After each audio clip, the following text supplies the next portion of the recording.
Hello, potential investors of the Focus Zone. I'm super excited to be here. My name is Leon, and I'm with my business partner, Michaela. And today we're going to talk to you about the Focus Zone and about our new venture idea. So, what is unique about the Focus Zone? Well, we are the only offering in the market that provides adequate studying facilities for all the different types of studying that exist today. So there's sort of three key benefits that we can provide customers that nobody else really can. First and foremost, we're open 24/7, so we're always accessible for students who need to study.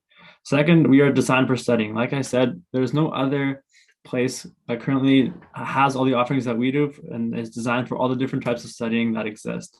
And last but not least, we are an affordable option for students because students don't have a lot of money. So essentially, to wrap it all up in a nutshell, we're accessible, and we can increase productivity and lower stress for students with all the different types of studying. So what does it actually look like? Well, we want to focus on quiet studying, for example. So we've used the latest research on this topic. So for example, the quiet study rooms will be blue themed to combat stress.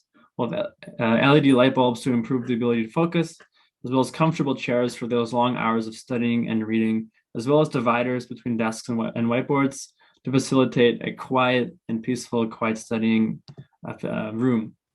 Then there's also loud studying or group work. In these rooms will be yellow themed to spark creativity. They'll have whiteboards on wheels as well as chairs on wheels to sort of facilitate collaboration and teamwork.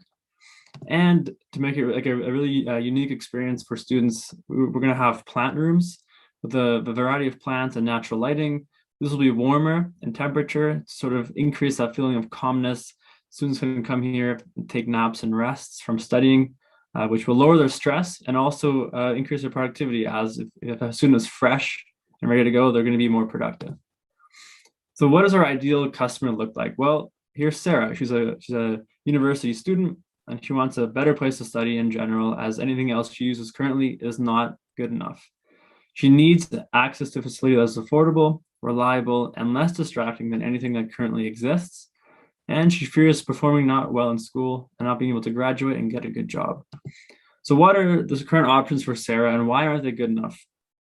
Well, as we've all known now from this pandemic, working and or studying from home has its benefits, but also a lot of drawbacks. It's obviously highly accessible, studying in your home, but you're not very productive as there's so many different distractions that can prevent you from getting your work done.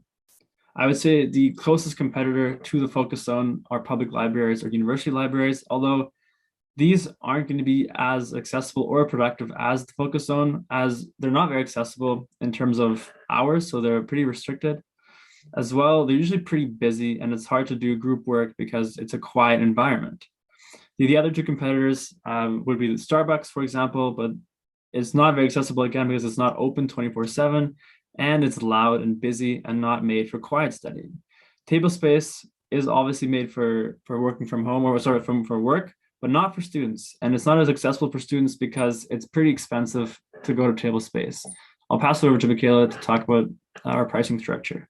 Awesome. Thank you, Leon. So we have three tiers for our pricing structure for the Focus Zone. The first is a monthly fee. So for $20 a month, you can have 24/7 access to the space, and this membership is going to be paid on a month-to-month basis. The second tier is a semester. So this will be $60 upfront. That works out to $15 a month. So $5 savings as opposed to the monthly option. And then the last tier is an annual membership. So again, this is an upfront payment of $110. That works out to around $9.17 a month.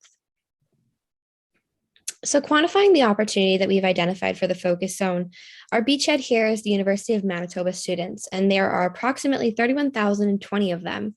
Now, these students are spending around $98 a month on coffee or other co-working memberships, which works out to over $3 million. Now, we are aiming for around 25% of the students at the University of Manitoba and aiming that those will use the Focus Zone. And if they're all spending $20 a month on average for our membership, that's looking at around $1.8 million in revenue annually on these memberships. Now, you've identified some other revenue streams here as well that we're going to be using in addition to just these memberships. So second is going to be these coffee shops. So we are going to open up the space and allow any local coffee or food retailers that have an audience that aligns with ours, so university students, the option to come in and actually go ahead and rent our space. So for $1,700 a month, these local businesses will be able to have access to our space and to have a coffee shop within it. And then our last revenue stream here is sponsorships. So these will either be in the form of fixed fees or donations. So fixed fees of around $500 a month, for example, or donations of furniture or other means that we can use to kind of help elevate the space and really help bring awareness to some of the other initiatives that some local communities and companies may have as well. And so combining all of these revenue streams together, we have the memberships, the coffee shop, and then the sponsorships, and these are all annual as well.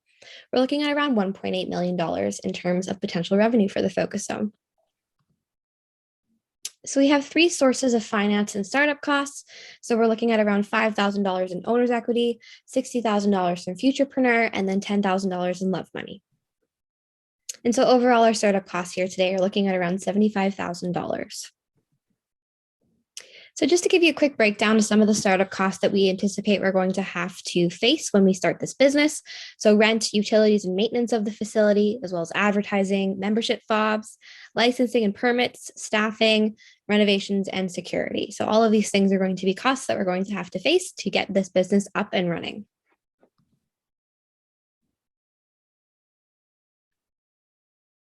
And for the marketing of the Focus Zone, because we're looking at a younger audience that is very heavily digital, we're going to be using Instagram ads, TikTok ads, word of mouth, especially since Gen Z really trusts word of mouth when it comes to best places to study. And then we're also going to be looking at investing in putting posters in busy places, such as places around campus, and also on some pin boards in local coffee shops as well. And you can see an example on the right here of what an advertisement on social media might look like. And so that concludes our presentation today, and we are open for any questions that you might have.